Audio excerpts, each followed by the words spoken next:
ወመንፈስ ቅዱስ አሐዱ አምላክ አሜን። በስመ አብ ወልድ ወመንፈስ ቅዱስ አሐዱ አምላክ አሜን።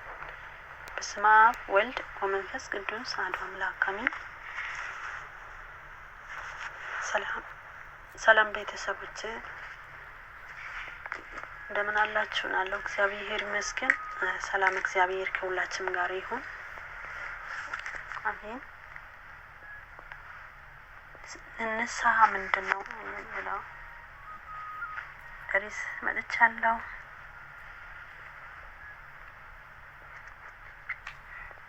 ንስሐ ሐዘን ወይ ጸጸት፣ ቁጭት፣ ምላሽ፣ ቅጣት ማለት ነው። ንስሐ አንድ ሰው ዳግመኛ የተቆጨበትን ኃጢአት መልሶ ላለማድረግ የሚወስነው ቁርጥ ውሳኔ ነው። ንስሐ ወደ እግዚአብሔር መመለስ ነው። ሉቃስ 15 ከቁጥር 18 እስከ 20 ንስሐ ከእግዚአብሔር ጋር መታረቅ ነው። ሁለተኛ ጢሞቴዎስ 5 ከቁጥር 20 ንስሐ ከኃጢአት እንቅልፍ መንቃት ነው። ሮሜ 13 ከቁጥር 11 ንስሐ ስለ ፍቅረ እግዚአብሔር ስለ ቅድስና ብሎ ኃጢአትን መተው ነው። ንስሐ ጊዜያዊ ስሜት ፍጹም የህይወት ለውጥ ነው። ሮሜ 12 ከቁጥር 2 የንስሐ ጥቅም ያለ ንስሐ ድህነት የለም።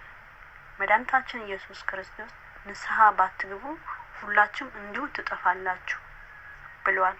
ሉቃስ 13 ከቁጥር 3 እንኪያስ እግዚአብሔር ለአሕዛብ ደግሞ ለህይወት የሚሰጥ ንስሐ ሰጣቸው።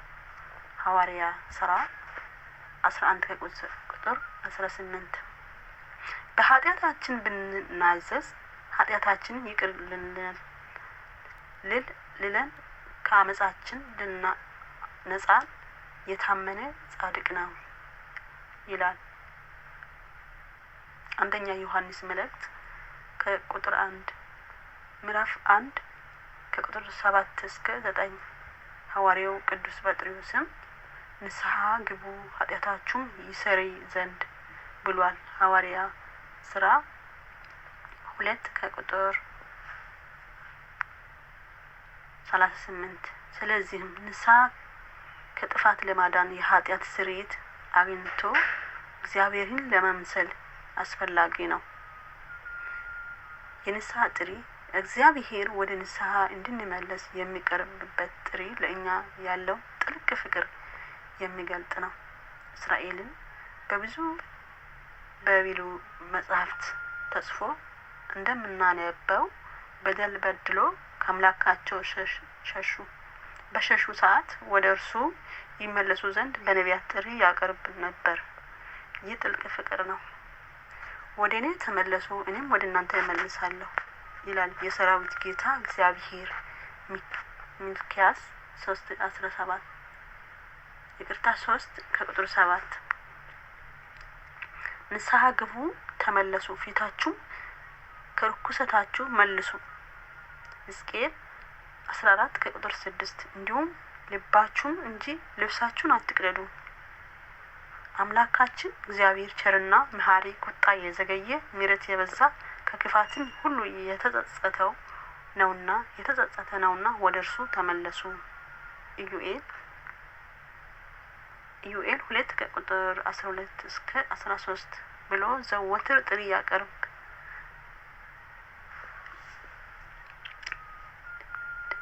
እንደነበረ ዛሬም በኃጢአት ለምንቆሸሽ ለኛ ዘወትር ተመለሱ በህይወት ኑሩ ይለናል።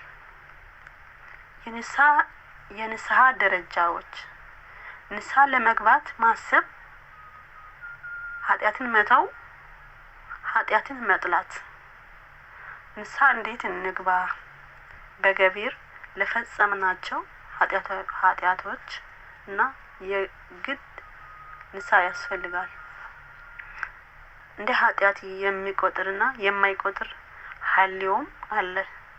እሰርቃለሁ ብሎ ሄዶ ሰው ነክቶ ውሻ ጮሆበት አጥር ጸንቶበት ቢመልስ ሌላ ከሌለው እንጂ ያደረገው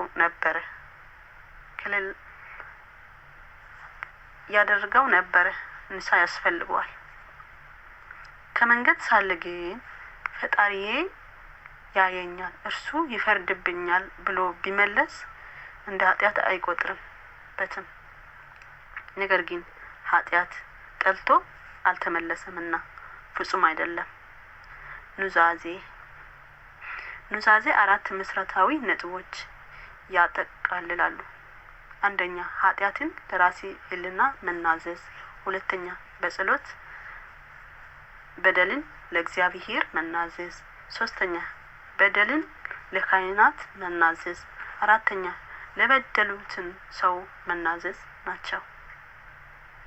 ኃጢአት ለራስ ሕሊና መናዘዝ ኃጢአትን በመናዘዝ ውስጥ የመጀመሪያው ደረጃ ኃጢአት ለራሱ ሕሊና መናዘዝ ነው። የሰው ልጅ እግዚአብሔር ሲፈጥር ማመዘኛ የሚችልበት አእምሮ ሰጥቷል፣ ፈጥሮታል።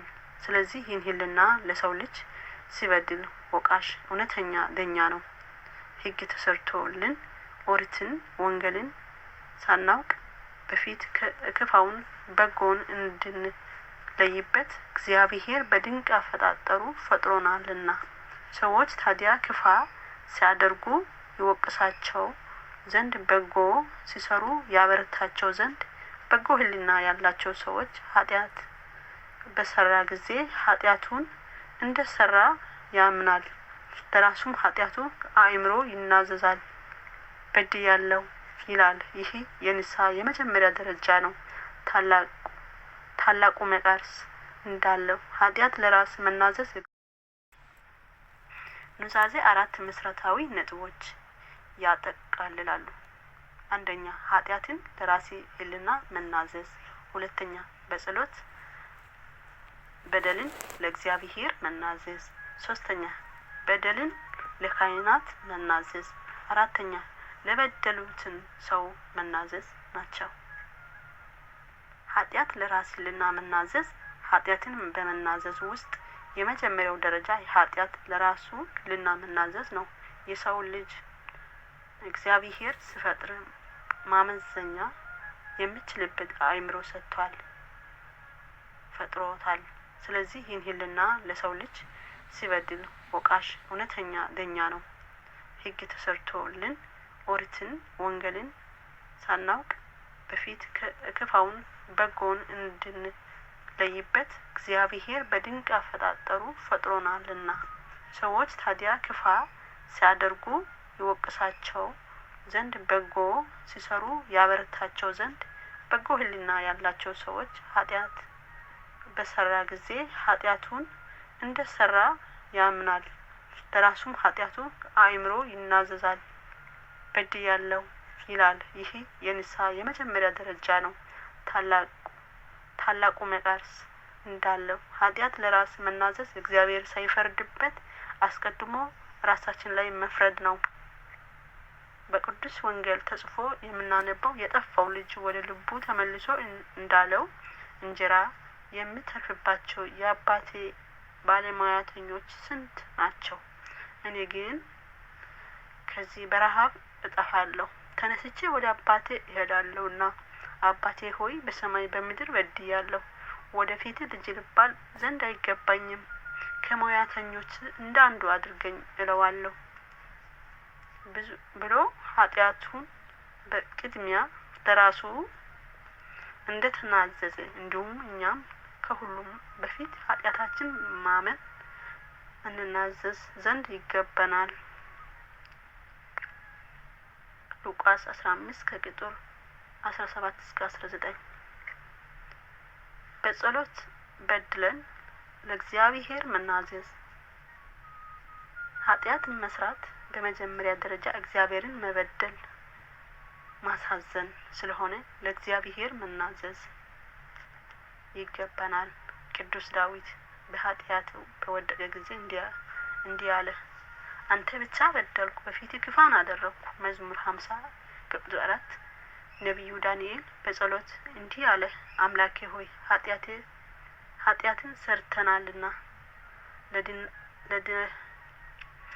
በድለናልና ክፋትም አድርገናልና አምፀናልና ከትእዛዝህም ከፍርድም ፈቀቅ ብለናልና እንዳለ ትንቢተ ዳንኤል 9:5 እንዲሁም እኛ የነዚህ ታላላቅ አባቶች ጸሎታችን እናደርግ ዘንድ ይገባናል። በድለን ለካህን መናዘዝ የእግዚአብሔር እንደራስ በሆነ አገልጋይ ፊት መናዘዝ በእግዚአብሔር ፊት መናዘዝ ነው። በመጽሐፍ ቅዱስ እንደምናነባው ኢያሱ አካንን ልጅ ለእስራኤል አምላክ ለእግዚአብሔር ክብር ስጥ፣ ለእርሱ ተናዘዝ፣ ያደረከውን ንገረኝ፣ አትሸሽገኝ።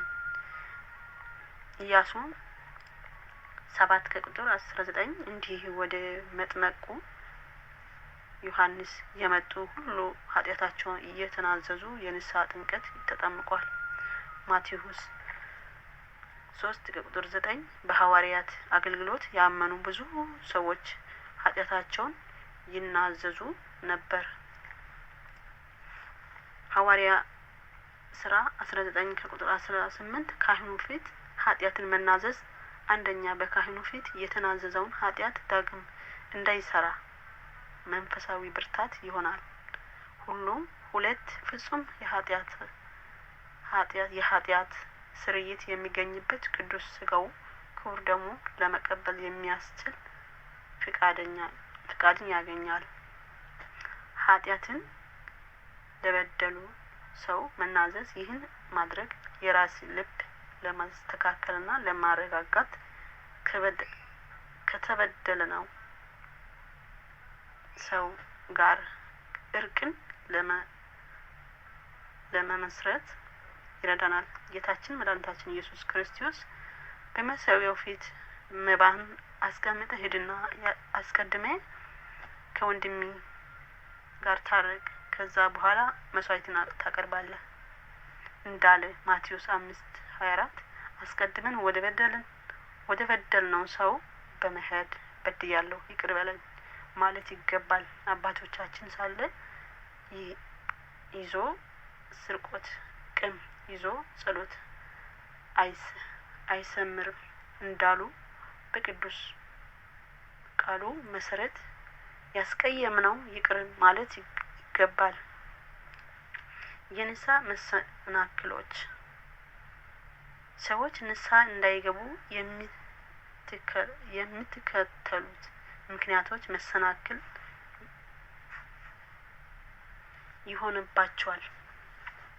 ኃጢአት አለማመን፣ ራስን በማጽደቅ ኃጢአት እንዳልሆነ ማሰብ፣ የራስን ኃጢአት ከሰዎች ጋር በማነጻጸር የተሻሉ እንደሆኑ ማሰብ፣ በመዘገየት ለንስሐ የተዘጋጀውን ልብ መለወጥ፣ የንስሐ እድልን ማጥፋት፣ ተስፋ መቁረጥ።